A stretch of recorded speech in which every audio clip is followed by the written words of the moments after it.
GFN Soccer TV, with all your favourite shows in one place, is now live in the UK with Samsung TV Plus.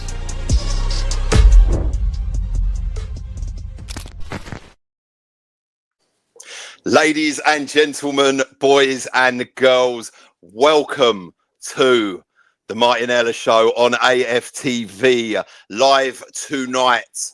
And my co-host needs absolutely zero introduction. The delectable, delightful, and downright knowledgeable future legend of AFTV. Ella is in the building. How are you? Big up, Marty. Thank you for having. Well, this is going to be a good show. And by the way, that Marty and Ella show's got a bit of a ring to it, I think. Yeah. Okay. Okay. That's pretty good. You like that, yeah? Yeah, I think it's definitely got a ring to it. Yeah, okay. Yeah, I don't know. Well, listen, I'm sure we'll find out in the comments whether the vibe's good. They're going to be like, no, ring to it. Bit them off. The football chat's good. The content's good. So, guys, please hit up the likes, hit up the super chats. We will be reading all your super chats out, all the comments. Get involved. If you haven't already, please subscribe to the channel. It really helps the channel hugely and helps us to be where we are. So, without further ado, Ella, let's talk about the international break. We have had. Let's do it. Yeah, we have. We've had a few players out on international duty. There was a 10-1 mauling. Sorry, was it 12-1 mauling? Norway. 11-1. 11-1, sorry, but somewhere in between. Somewhere in the middle. There you go. Absolute mauling where Odegaard got a goal. I think Haaland got 4, was it? Yeah, I think he got 4 and maybe 2 assists or something ridiculous. There you go. But Martin Odegaard got a goal and 2 assists, which is fantastic to see our captain hopefully back amongst the goals, assisting, doing what he does best. What were your thoughts around that? Yeah, well, I didn't watch the Norway game. I assume you didn't either. But I saw the highlights.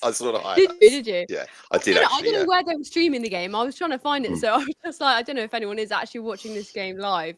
But as soon as you go onto Twitter and you see everyone tweeting about Odegaard, I think it's really important. I think, if not anything, just for a bit of confidence. And he has been getting quite a lot of slack recently. I'm not saying that it's kind of not deserved, because I do think that he has been underperforming to some extent. But yeah, it's really important to see. And I think also the thing that a lot of people were looking at was I saw a couple of the assists and I'm thinking, this is what we need to do with Gyökeres. Just feed, like some of the balls were exactly what I think we need to be feeding into Gyökeres. Now that we have an actual number 9 who he actually is trying to make those types of runs. I'm not comparing him to Haaland because I'm not a fool, but there's definitely the potential for that link up. So I just hope we see a little bit more out of it, because there were those balls that Odegaard was putting in. We know he can do that. Like, he's been doing that before. So he's just gone through a bit of a cold patch, but I think hopefully he is back. So what I saw of Odegaard, obviously in that highlights, the goal especially for Haaland, the assist was a real incisive pass straight through the middle, exactly on the money, exactly where you want to see the ball, and exactly where you want to see him put it to Gyökeres. And he tried quite a few other nice little flicks and passes in behind, and also he's got his new Barnet sorted as well. So let's hope that pays out. A lot of people don't like that. I think it looks all right. It's got quite a lot of backlash for the. If it makes him score goals and create assist players, then I'm all for it. So, the England game last night, did you watch it? I did watch it. I had it mostly a little bit on in the background, but I did have the England game on. Ella, let's talk quickly about Noni Madueke, right? Please. Because what I saw from that guy throughout that game, I watched that whole game and I watched him closely, and obviously he's a player that's come in for a lot of criticism. Coming to Arsenal, obviously there was the Muriel thing and all of that stuff, and there was a lot of noise on social media platforms around Noni, and obviously there were quite a few Arsenal fans that were vocal about obviously not being too happy, should we say, with the signing. And I'll go quickly first on what I've seen from that guy. Like I've watched quite a lot of stuff in the background of what he's doing. I've heard quite a lot of stuff of what he's doing in, like, i.e. extra training. Funnily enough, I watched a fantastic little, that carpool karaoke that they do on Arsenal with Frimpong. That was fantastic, and his attitude towards that, Noni's attitude and everything that I saw then, do you know what? I think he's going to be a big surprise this season. I really do. That game yesterday for England, that goal that he scored, that ball, and how the way he run onto it, and he's dinked it over the keeper with consummate ease, just run straight through the middle, put it in back. Listen, I understand it's Serbia. Let's not get too excited. We've done the job. And we got it done and dealt with, which is what we needed to do. And 5-0 is a very good scoreline, maybe slightly flattering. There was some sloppy play by Serbia, and they didn't cover themselves in glory, especially at the end with the red card. I thought, and they complained about that. For me, it's a blatant red card. Last man. Whether the ball's going slightly off, it's a goal scoring opportunity. But back to Madueke, do you know what? I think he's going to shock a lot of people this season. Yeah, I also think that he definitely does have the potential to do that. I know you briefly touched on the fact that he wasn't the most, a lot of Arsenal fans weren't particularly excited. Was it like a marquee signing, was it? Everyone was like, yeah, let's go and sign him. It wasn't, the reaction wasn't the same as when we signed Eze, let's just say. Yeah, it wasn't. Didn't get paraded around the pitch. Definitely not. And I'll be honest, initially I was a little bit confused. I just wasn't sure he was the right signing for us.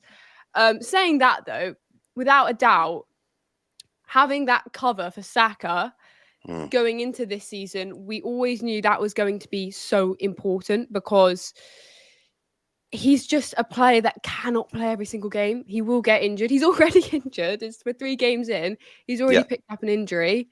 And now you're able to bring in someone who actually does have quality to replace him in the starting 11. And I also think, I forget how young he is and how I feel he's still got so much room for growth at Arsenal and under Arteta. So I just feel like there are levels that he is yet to hit. So what we're seeing from him is obviously really promising, I think, and particularly watching him playing for England. I saw conversations online of people saying, like, does Saka get straight back into the team? I'm like, well, yeah, he does. But listen, he's trying to create some level of competition in that position, which at the end of the day, having 2 good right wingers at Arsenal is the dream scenario. It's the dream scenario for us. 100%. And do you know what? It's funny you touched on that, right? And I'm probably going to get absolutely caned for saying this. Oh dear. Listen, yeah, no. It's not. I don't. I say things I shouldn't say sometimes. But I can see. Look, I'm not saying he's going to dislodge Saka. But one thing I'll definitely say is if Saka's ready to come back in 4 weeks' time, I think give him 6 or 7. If Madueke comes back to Arsenal and he doesn't perform and he's not like what I saw last night, I was like, wow. And he made some really good runs in behind. He was really lively. He was really energetic. And he just, the runs he made and his touches and the way he takes it past, and he's very direct. He's a very direct player. And that's what we need. We've got a very solid midfield, and when you think of Arsenal, Gyökeres likes to have the ball put into him. We want wingers like in Eze and Madueke that are going to, go down the side, be direct and put the ball in, or if not, get shots off. And that finishing last night was fantastic. He was unlucky to not get another one as well. I just think it's a fantastic option down that right hand side. It really is, having him there. And I think he's going to surprise a few people this season. I think Arsenal fans are going to end up taking a liking to him, and I think Mikel Arteta will end up getting the best out of him. Yeah, I agree. And like I said, you can't challenge for the top competitions without having an actual squad. It's not possible. Yep. We are a team that gets loads of injuries, and the club are aware of that, and as a result of that, they've actually had to go and make a couple more signings than I anticipated this summer. And I'm not mad about that at all, because the stronger our squad is, I don't know anyone who is, to be honest. Well, sometimes people say that, if you sign quite a lot of players, it might disrupt the kind of the team chemistry, I guess you could say. It was Arsene Wenger that actually said that. Arsene Wenger said, he said, if you sign over 5 players, you potentially disrupt the group the group chemistry of the amount of players, because you're adding so many players in. You can potentially do that. And 3 it's like 3 to 6 he gave was the ideal number. But listen, I'm not complaining at 8, and I think it's a great thing, and I think we needed that at Arsenal. That's like change of mentality and bringing in winners. Yeah, I agree. I just think to have the players that we've brought in, particularly to bring in a couple more attacking players, because I feel like that was always the area on the pitch where I felt that we were a little bit light, and even the players that we did have, I thought maybe they're not quite good enough. And I still do kind of look at that left side, and I'm pretty sure that's probably where Eze is going to slot in, because now Odegaard is back. I can't really see Odegaard getting taken out for Eze in that position, but Eze has to play on that left now. And at least now we have a couple of options. We have Martinelli and Trossard, and we have when Saka comes back, then we'll have Madueke, and when Havertz comes back, we'll have Havertz, and Jesus is also on his way back. So we just have a couple of options coming up over the next couple of weeks, which is okay. Cool. So this is the next question I want to pose this to you. A very interesting question I've been thinking about. Mikel Merino. Okay.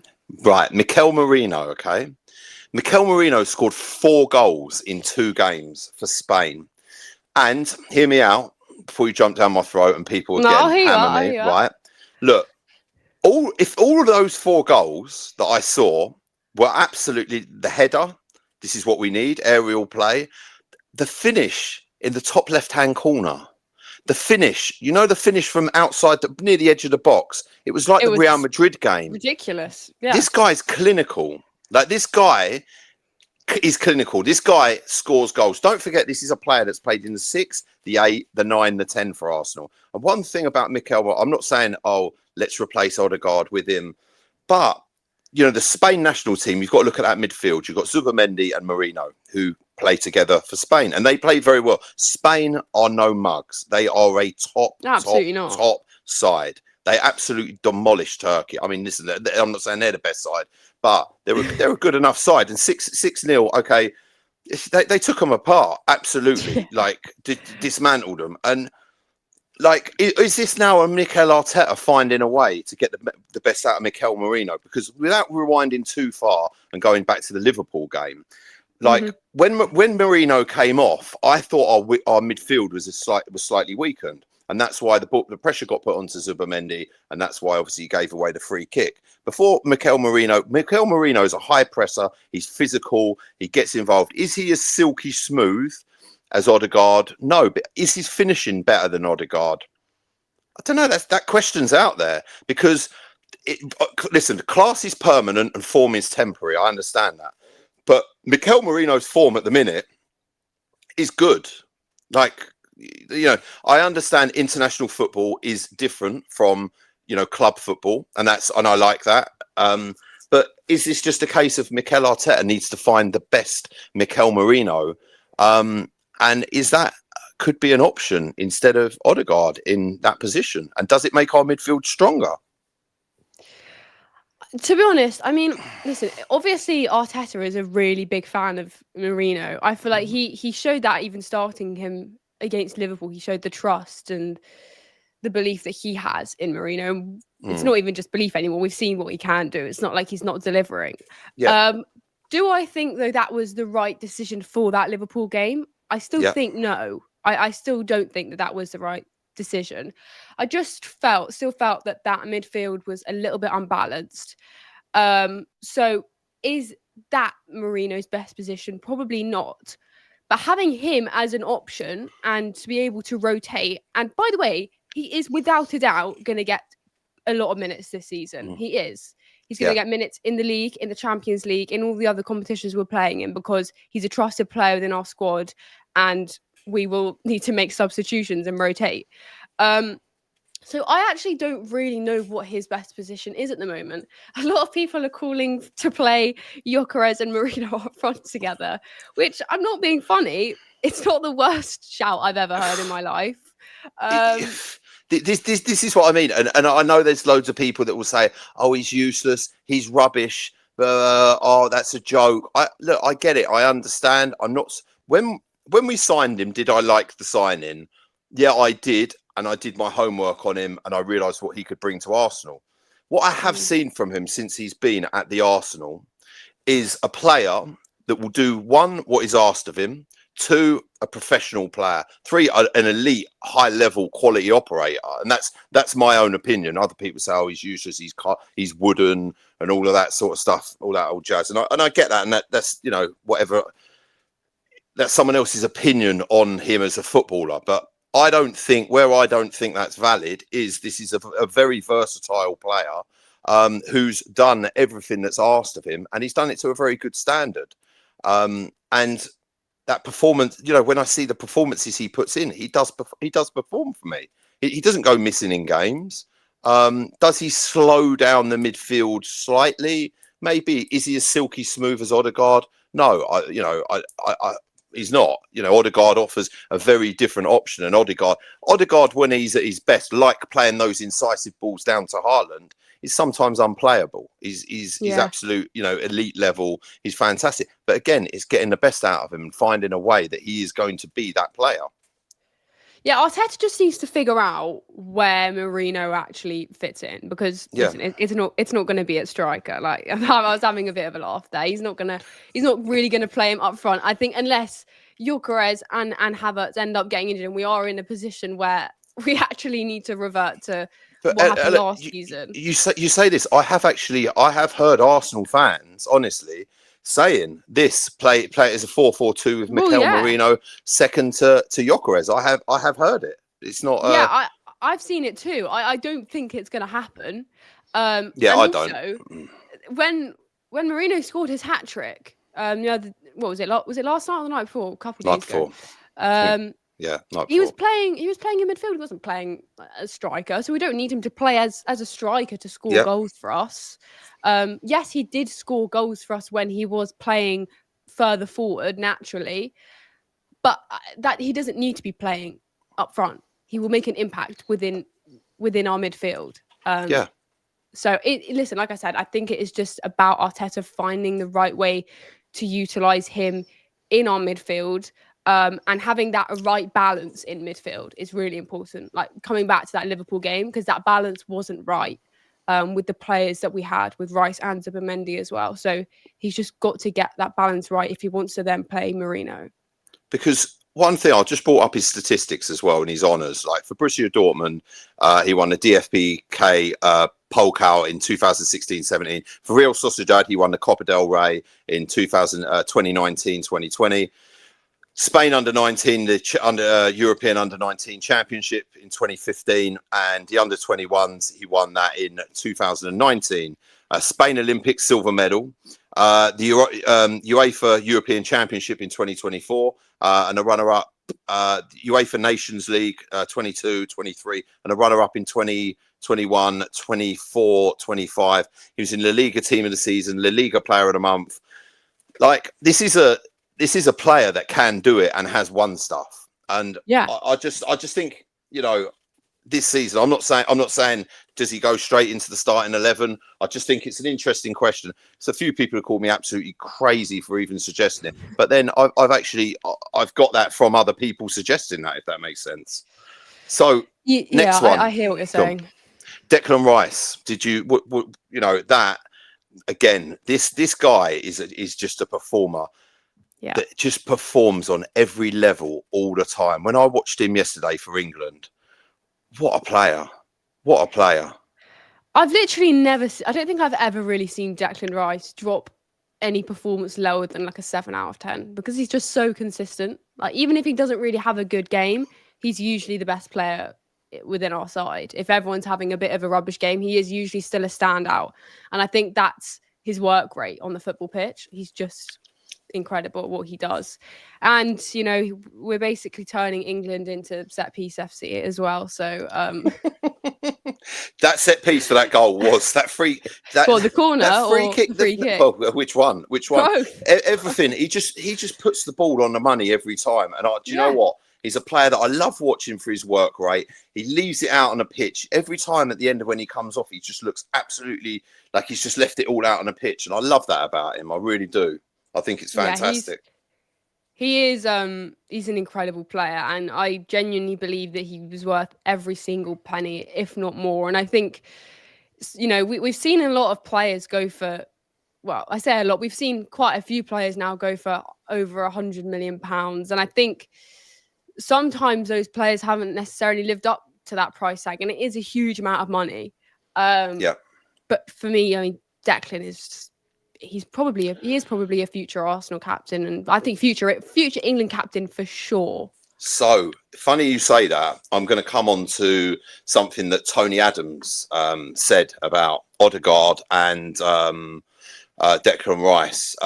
So Tony Adams quite publicly said about Martin Odegaard. I'll read the quote out. Okay. Right, let me read the quote out. So he says, every now and again as a manager, you have to put someone who reflects you, who reflects the team, who think can actually take the team to the next level. Declan is my kind of captain, and he's right to free up Martin Odegaard to play with more freedom. You've got someone in there that is going to play every game and lay the foundations of a title-winning team. Declan Rice can do that. Odegaard can't. Come on, at Arteta, make him captain. Right. So then obviously, I don't know if you know, but Martin Odegaard come out and said, I don't care too much, to be honest. Everyone can have their opinion and say what they want. I'm all right with that. I don't care about what everyone says. There's a lot of negative and positive things to say, but I can't let it affect me. That's what I have thought throughout my career. What are your thoughts on that situation? One, on obviously what Tony Adams came out and publicly said. And two, situation with the captaincy.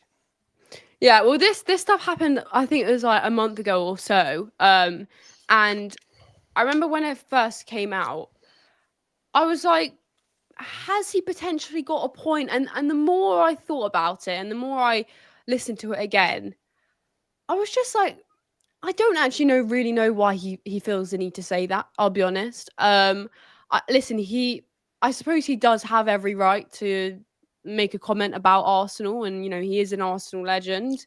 But I just think that, to be honest, I think Odegaard isn't necessarily that old school captain. Someone that when Tony Adams was playing, Odegaard might not have been someone that was that traditional captain, but things have changed. I don't think he was born. What? No, I don't think he was born. No, I don't think Odegaard was born when Adams was obviously started playing. Then obviously in his latter years, I think he was. Yeah, but I just think that the role of a captain has changed a little bit. Yeah. And I also genuinely believe that we have so many leaders within our team. Half of our first 11 could easily be captain. So I could chuck like 5 names in the hat who I think could be deserving of the captaincy. Of course, Declan Rice is going to be one of them. He is a natural leader. We've got multiple natural leaders though. And you know, with all of the stuff that happened and with Odegaard then coming out, Arteta then also came out. I'm sure you heard about this and basically said, "Listen, we did a vote.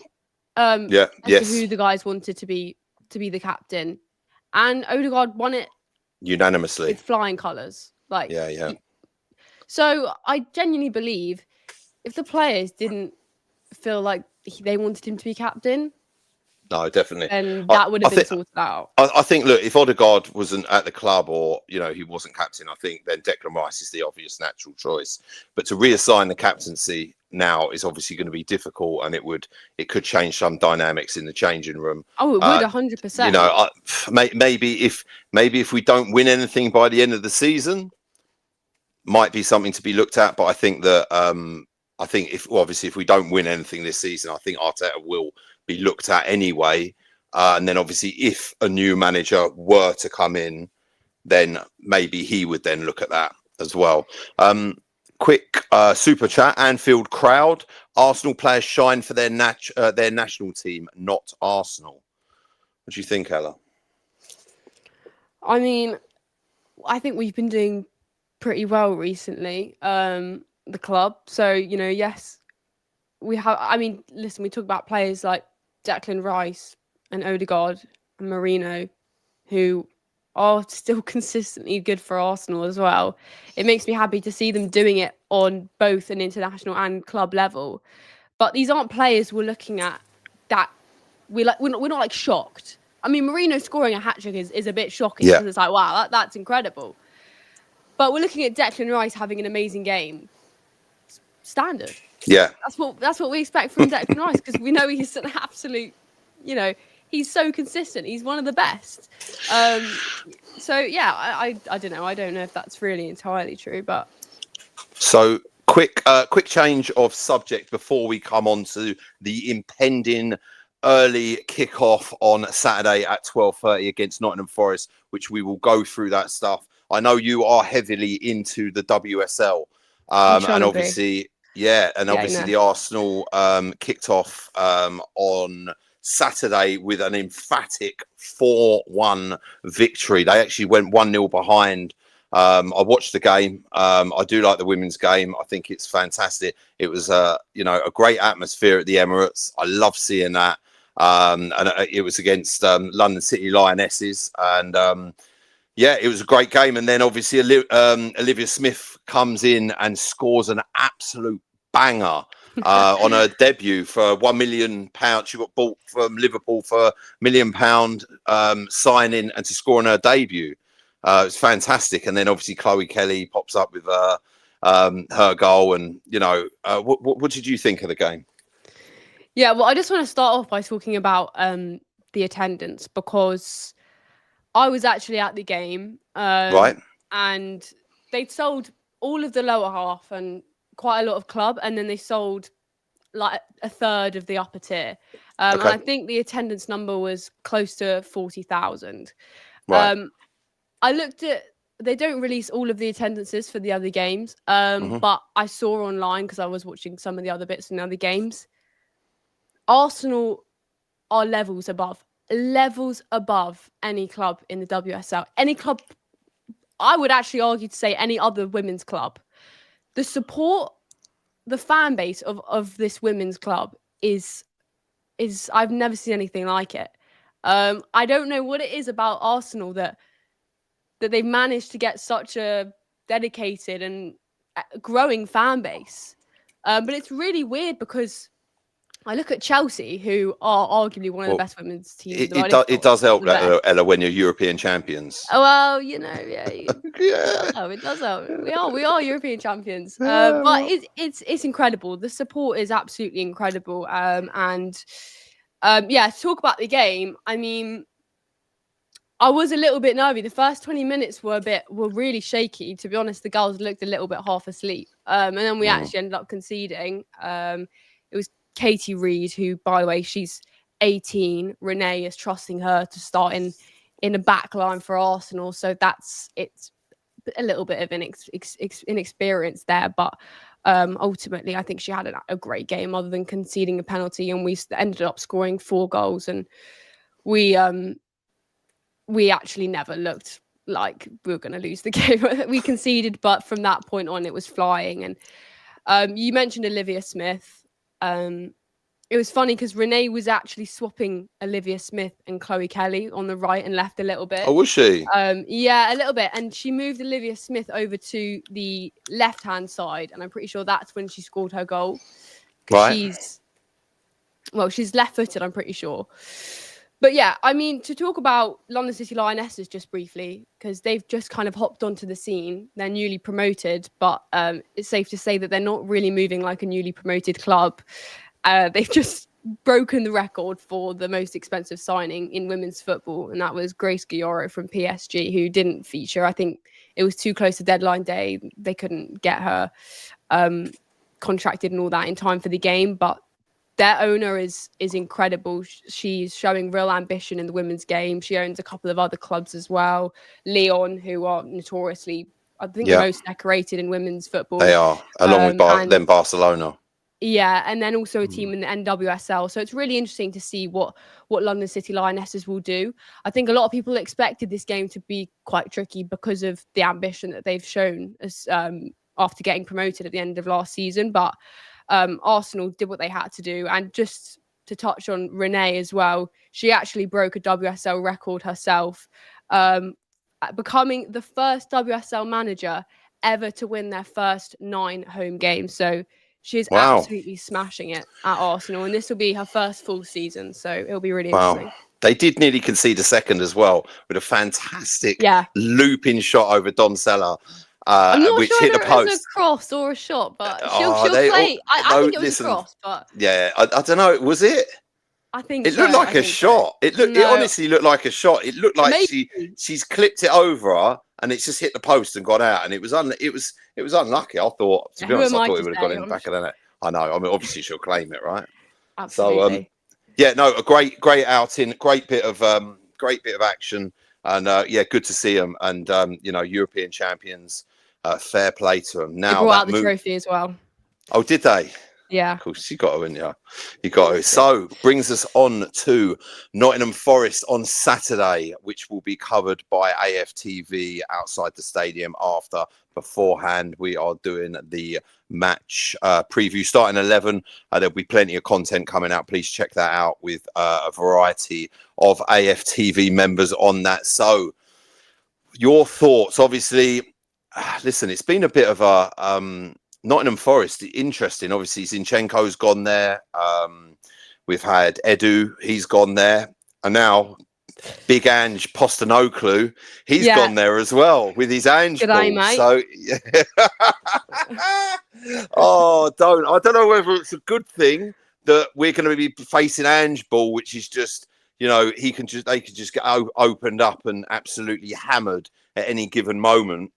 Or is this change of manager? Sometimes a change of manager comes at the wrong time, where the team, really get behind the manager and show the manager, play for their places. Marty, you're forgetting who it is, though. You're forgetting who it is. This isn't just some regular change in manager.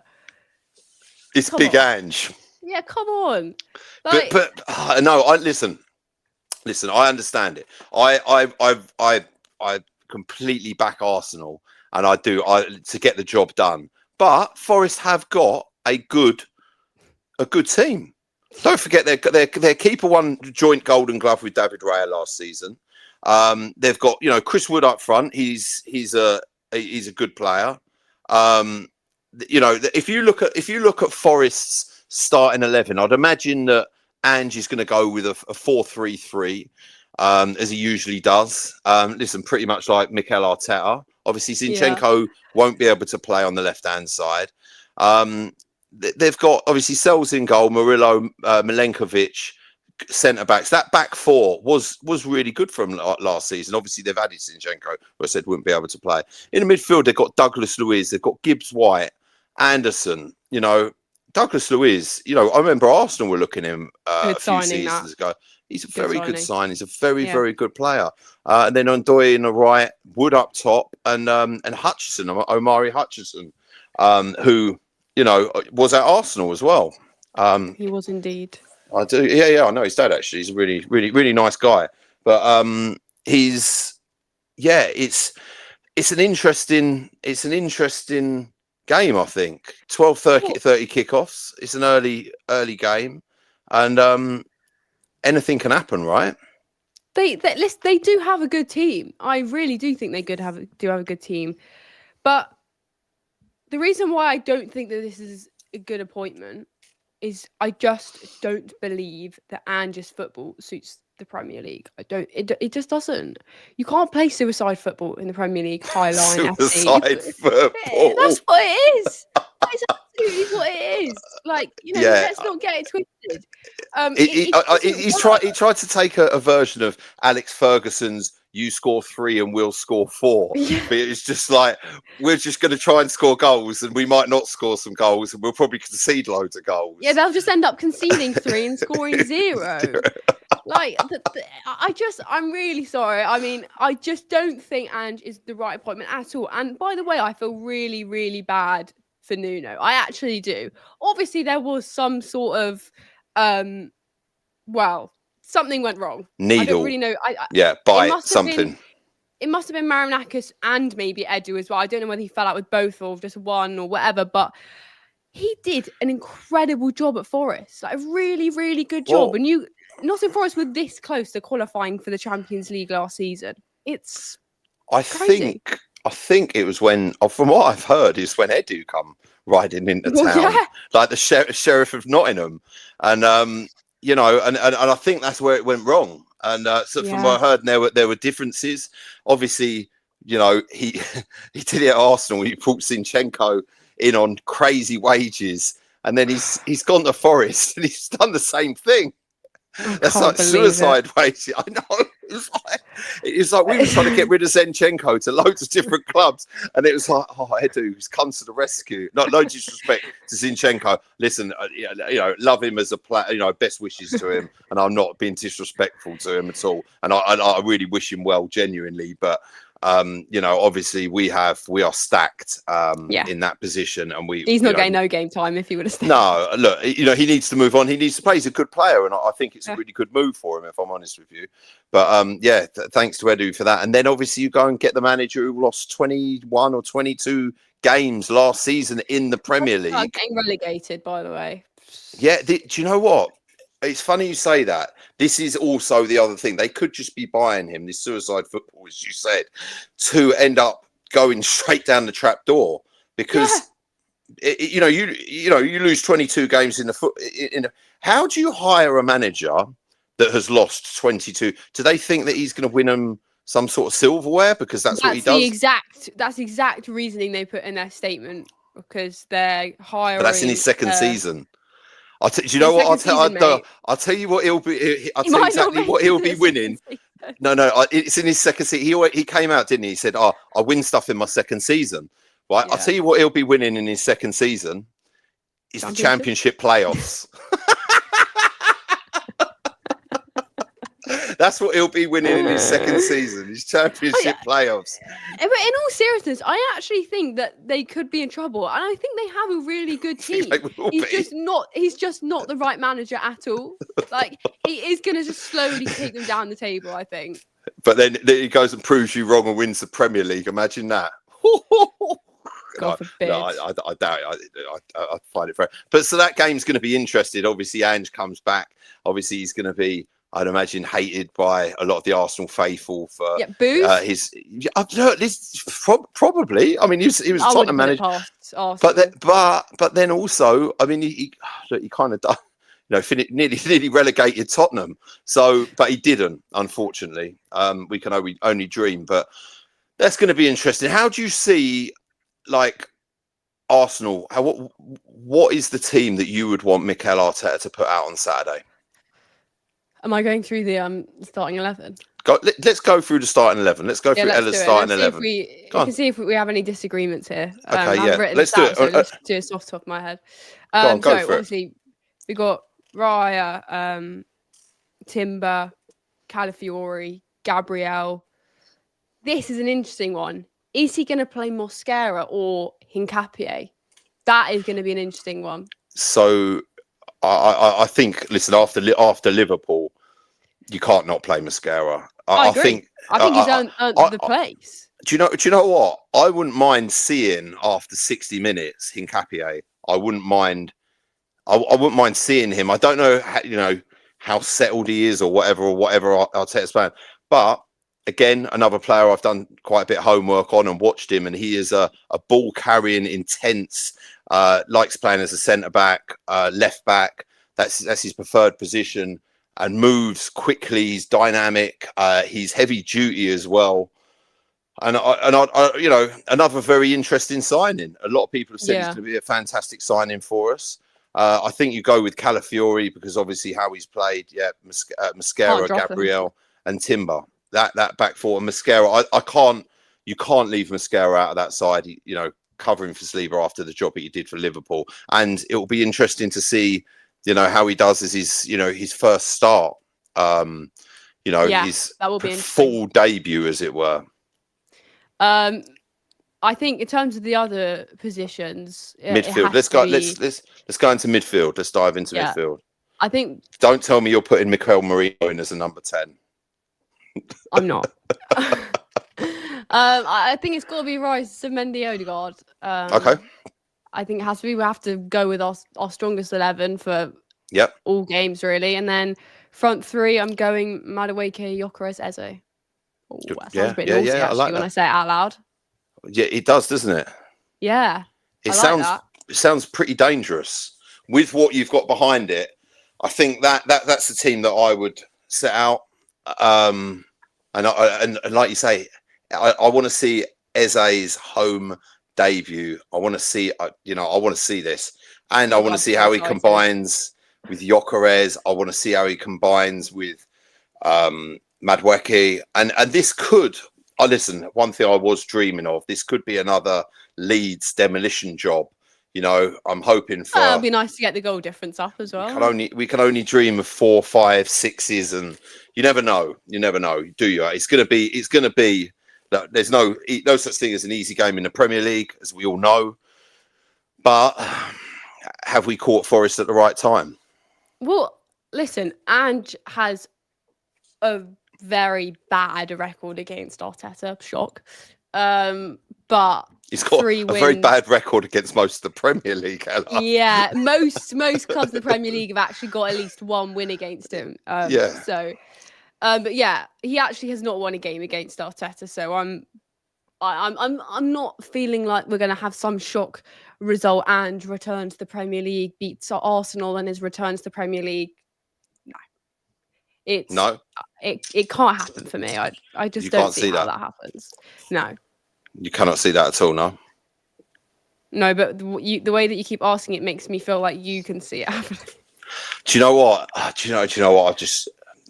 I don't think it's going to happen. Come on, look at our team. Look at like the team that we have. How settled they are. This will be a nice day out. Like nice 12:30 kickoff, very relaxed.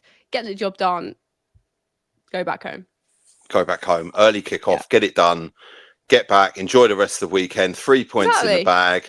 Then we move on to Champions League next week, and then the following week, not to look too far ahead, because we will cover that, is Man City.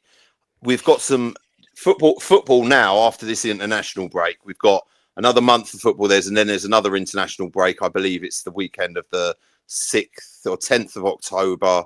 It starts, I think, on 6th of October. So there's that break, and then the run up to Christmas, not going again too far ahead. But this after this international break, this is where football picks up. Midweek, got cup games. We've got Port Vale in the Carabao Cup away at Port Vale. There's some really interesting games coming up, and obviously bringing City to the Emirates again after last time. I did predict a win for that game. I did. I actually predicted I predicted 3-1.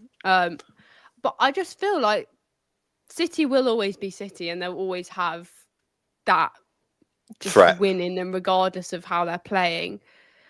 But they have not started well, and I just feel like there is something to be exploited there. I know that we're playing them still. We've got a little bit of time before we play them, but we still could be playing City at the right time at home. This could be a good time to play them. Obviously, they might go and win their next 3 games 4-0, and then in that case, that's going to look like a very different game. But despite the players they have and the quality they have, I think it's a game we should win at home. Yeah, definitely. Do you know what? I still stand by. I know you question my doubt. Then I just understand how Premier League can go, and I suppose looking at so I suppose how disappointed we'll be if we don't primarily first and foremost get a result against Forest on Saturday, which is important to get that result. And I think it's important as well to get a good result. Listen, 3 points is 3 points, but it would be good to again like Gyökeres, right? So Gyökeres has come in for. There's a lot of criticism and there's a lot of hate. Should I say? There's a lot of stuff going on. Like, There's a lot of question marks. there are, and obviously he didn't. His performance against his performances for Sweden. I should say I was Swedish. His performances for Sweden haven't been the best. He got an assist, but there have been question marks for that. And obviously the Liverpool game, you know, everyone was saying that, you know, people were saying like he moved like he was a piece of cardboard and you know, all that sort of stuff. Yeah, playing in jeans. Yeah, that's the one. And for me, I think, yeah, I've heard it, like, you know, get more movement out of a log and all of that sort of stuff, and you know, all sorts of trash talk. But you know, a lot of it obviously comes from rival fans, understandably, and obviously there's a lot of people that don't want him to hit 50 goals like he did last season, and because you know the guy can be a very, very scary proposition. And obviously acquisition to Arsenal Football Club, because that's why we bought him, the amount of goals that he scored. Now, is it just a case of, you know, I think these games coming up, we're going to find out whether he is the man for the job, whether he can cut it at Premier League level, or it's the service, or whether it's, you know, without the service, you know, if you don't feed him, you know, he won't score. I remember, go back to the old Sean Goater. They used to say that Sean Goater used to play for City as long as you feed the goat and he will score.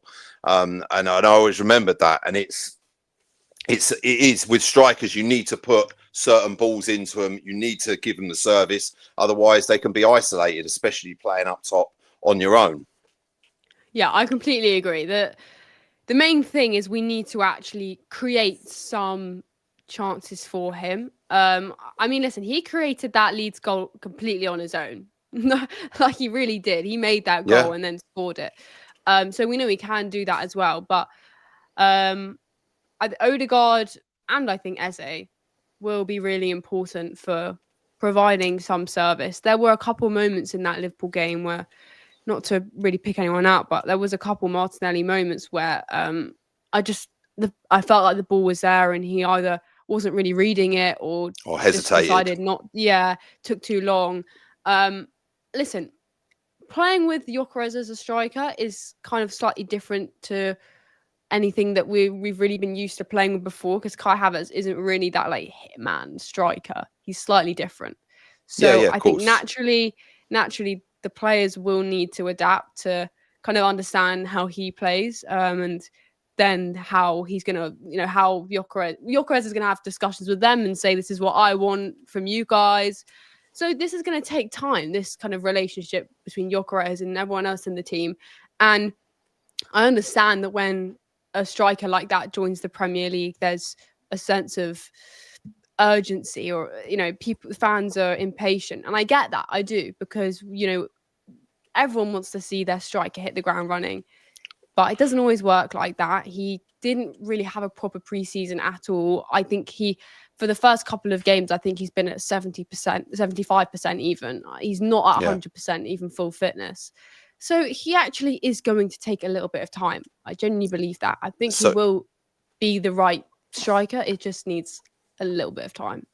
Are there some super chats you want to read out there, Ella? I saw one relating to the Gyökeres that just picked up on the screen. We were talking, so I didn't have time to read it out. That's it. Aaron Burns. So, going to take 10 games getting up to speed. Had no pre-season, you know, and that is the thing. That's a very valid point. The thing with Gyökeres is he was apparently in his home in Portugal, sitting there waiting for this deal to go through. And then when it finally did go through, he had all the house moving, obviously, all the problems with Sporting Lisbon, which is a club that he was with for a few seasons. And I don't think it ended on the best of terms. Obviously, they didn't want to relinquish getting rid of their, you know, this record goal scorer that basically won them 2 titles. And then he come to Arsenal. He had 10 minutes against Tottenham, and then obviously he had games, but he still doesn't look.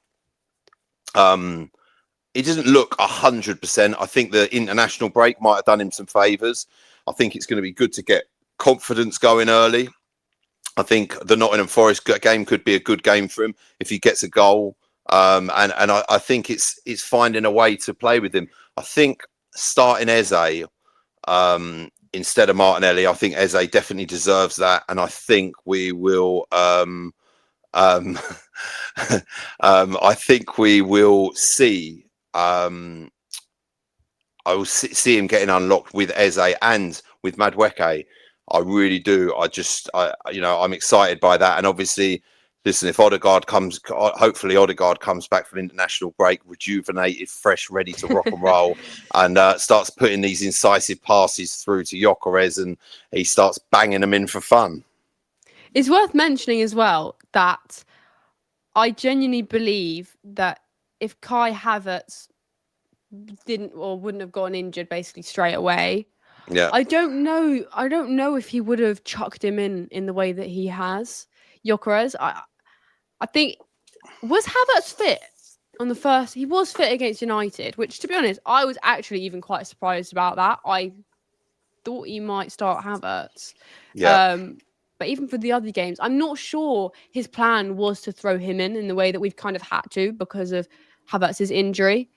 But I'm not saying it's a bad thing. It's just, yes, it is more pressure maybe to deliver immediately because he's having to play potentially more than he would have if Havertz was still fit. But yeah, I think it's a good thing. Let's chuck him in. Let's give him minutes to get up to speed quickly. And if he isn't scoring immediately, we don't need to panic. I think he's going to deliver. And we've got definitely a couple of interesting games, City, and then we've got Newcastle away as well. So just on that, the Gyökeres, Michael super chat. Gyökeres looks like he's playing with jeans on, lol. Yeah. That's a fitness showing, 100%. By the way, but does he? Like you said, you made a really good point, and I don't want to keep digging Martinelli out. I do rate Martinelli as a player. I really do. I love him, and I hope that he comes good. Like in that season he had where he scored 15 goals in 2022-23. I just think there were a couple of times where the ball should have got put through to him, and it should, that ball goes through to him. Then we're going to see is if he is playing with jeans on or if he's up to the pace. But I don't think Arsenal would have spent that sort of money on him. I really don't if he wasn't up to it. The one player that I'm really intrigued to see is Eze, and I'll tell you why. And I'm going to be and this isn't when I watched him for England, he didn't look.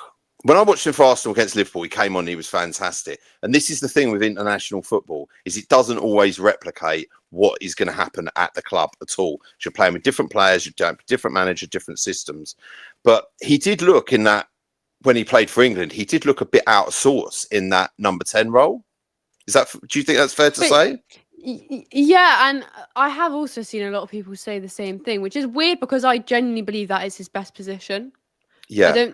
I think he is more suited there than playing him on the left, which I think is what we're going to have to do. So it is a bit weird that he had a bit of an iffy game because that is his best. But players do. I get that. Yeah, absolutely. I do get that, and I'm not saying. I thought, oh, interesting, and it's going to be interesting to see where Arteta does play it, whether Arteta plays him as a 10 or he plays him on the left. That is the question. I think he's going to hit the ground running. I do. I think he unlocks something that we don't really have at the club at the moment. He's a different player than anyone we really have, don't you think? You think he unlockers? Oh God! Sorry, it's terrible, wasn't it? Sorry, I couldn't help it. In answer to that question, yes, I do. I really do. Yeah. I think he is that missing piece of the puzzle in many ways, and I think he does offer something, like I said, that we don't really have elsewhere. Yeah, I think this, this game on Saturday are you going? I am. You are? Okay. I am, and this might be the only game I get to go to this season because of how hard it is to get tickets. So yeah. Right. Okay. I am so be going. Okay, I think there might be some people obviously watching this. So obviously, I'm fortunate enough. I'm blessed. I have a season ticket, and I'm very grateful for that. So you don't. How do you get hold of your tickets for people that out there that want to know? Ballot. And it is an absolute nightmare at the moment. I'm sure many people will relate to this. So explain the ballot process for those that don't know. For those that don't know, explain the ballot process. Well, you literally are essentially, any member can apply for the ballot, and you are literally essentially putting your name in a hat, and they're picking out. It's literally like a lucky dip, the system now. And God knows how many people apply for it. You can imagine the demand, and we've got a 60,000 capacity stadium. So a lot of I think I've applied for basically every game this season, and this is the first one I've got, and it might be the last. So I'm gonna have to enjoy it, and hopefully Arsenal reward that with a win on Saturday. Yeah, you'd like to think so. And then obviously we've got Olympiacos on Tuesday just after that. First Champions League game. Club, you mean? Sorry, Athletic Club. I'm sorry. I don't know why I thought it was Olympiacos. No, we do have Olympiacos coming up a little bit later. Sorry, no, I saw that. Yes, no, the Olympiacos one I believe is after the Newcastle game on the Wednesday night. Yes, that's right. Athletic Club, who we played in pre-season. We did indeed. Yes, so interesting fixture. Yeah, and no Champions League game is really easy. Although I say that we did batter PSV last season in Champions League, but but I can't see it being like an easy game, and we're away, so it's gonna be tough. They're gonna be absolutely go for it. I hope we also go for it. And that will be interesting to see the lineup for the Champions League game. I assume it will just be our best 11, the same as for any Premier League game. Yeah. But we really need another good Champions League campaign this season. And I genuinely believe the bare minimum is where we got to last season. We have to push on. I think we're going to win it. Jesus. Really? Do you not think we're capable of winning it? No, I can't. I couldn't possibly say that I thought Arsenal were going to win the Champions League this season. I know it's not right now. I know. Really? Not right now? Why? Because I think Liverpool, PSG, Barcelona. I just think the Champions League is not exactly a competition that we've never got our hands on one. It's going to be really, really difficult this season. The same as last season. There are a lot of top clubs. Let's just get past these kind of group stage games and let's finish. I want to finish like right at the top, like we did last season. We finished like second, I think. Maybe I don't know who was first. No, I think we were third. Listen, we finished Champions League really strong. I think that was a great opportunity to win it, and we did it with no number 9 and a bare thread squad. We're going into it now with a depth of squad, like no me. Delusion here. No delusion. No, listen, we got to the semis last time. If we'd have beaten PSG, I believe we would have beaten that Inter Milan side, even though that PSG took them apart. I believe they played in a way that would have suited us. I do fancy our chances. You don't go and spend that money and buy 8 quality players if you don't fancy your chances against these sides. I really do. I fancy us in the Premier League and I fancy us in the Champions League. Or Marty, what would you rather right now, Premier League or Champions League? Look, I would say the Champions League because we've never won one. I have to agree. But that's it. I'm going to be honest with you. I really want to win the Premier League. I really want to win the Premier League. Which is actually why some people I think it's quite a split question because a lot of people are at the point now. Arsenal fans are like, let's just win the Premier League. We've been runners up for the last 3 years. Let's just win the competition. I genuinely believe we're going to win a trophy this season. I genuinely do. Again, people say you're deluded. An FA Cup. Yeah, look, I generally believe it will be the Carabao Cup, FA Cup, Champions League, or Premier League. I would like to. I know. I generally believe we will. I generally believe if we don't, questions are going to be asked. But on that note, I will wrap it up on my delusion. And apparently Ella, mine as well. So yeah, well, of course. So Ella, thank you very, very much for co-hosting with us tonight. thank you, Marty. I hope you've enjoyed it, and I hope everyone out there has enjoyed listening to us. Please let us know in the comments what you thought of the show. I'm sure you will. Let us know if you want to see this again. Please catch up with AFTV content. We've got the Invincible show coming out this week. We have got pre-match previews. We have got the starting 11. Obviously, we've got all the fan cams from the Nottingham Forest game there after the game, and before the game, there'll be stuff. There'll be loads of content on AFTV to catch up with. So please get involved and watch it. Please hit the subscribe button. Please hit the like button. Please get your comments in. Thank you very much for watching. I've been Marty. She's been Ella. This has been AFTV. Good night. God bless. Stay safe. Marty signing out. GFN Soccer TV, with all your favourite shows in one place, is now live in the UK with Samsung TV Plus.